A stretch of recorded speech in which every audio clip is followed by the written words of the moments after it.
Hi, hello again. This should be a relatively quick video because arithmetic stuff is relatively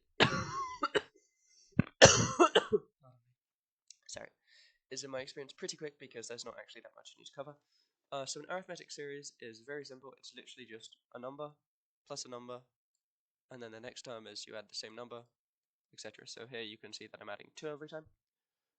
Yeah, and so this series it will continue increasing by 2 for every time. The important variables we need to know are a, n, and d. A is the first term, so in this case it's 1. Or as shown, feel free to screenshot this diagram, because this shows that the first term is A. And then the D is the difference, so in other words, how much it changes by.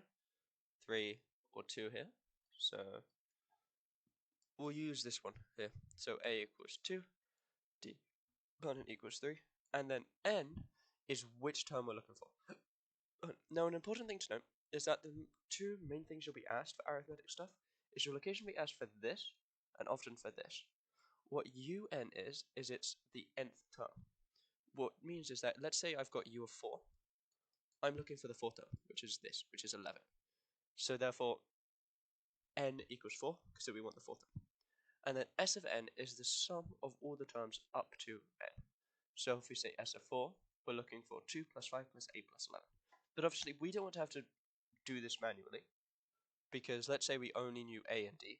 Having to add 3 to 2 3 times to get U4 is doable, but it's not nice. And when you get higher numbers or irritating values for A and D, it can just get really not fun.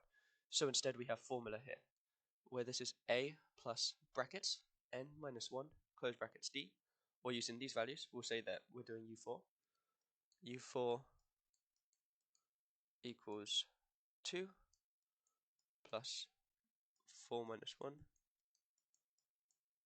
times 3, which equals 2. 4 minus 1 is 3 times 3 is 9. 2 plus 9, which equals 11, which we know is right. And then S of n is the sum of the terms up here. If we do this here, just so I can prove to you that it's right, 2 plus 5 is 7, plus 8 is 15, plus 11 is 26. So we want our answer to be 26. So S of n, where S of 4 equals 4 over 2 times, sorry, still getting used to drawing with a mouse, plus 4 minus 1 times 3, which equals 2 times 4 plus 9, which equals 2 times 13, which equals 26. And so the most complicated thing you could maybe be asked with this is where you're given the sum of terms up to a certain value of n and a unit term for a certain value of n, and then you're told to calculate the a and d values. But for that, all you do is you just make your two formula using these formulae and then whatever values you're given, and you just use simultaneous equations. Yeah, I hope that helped.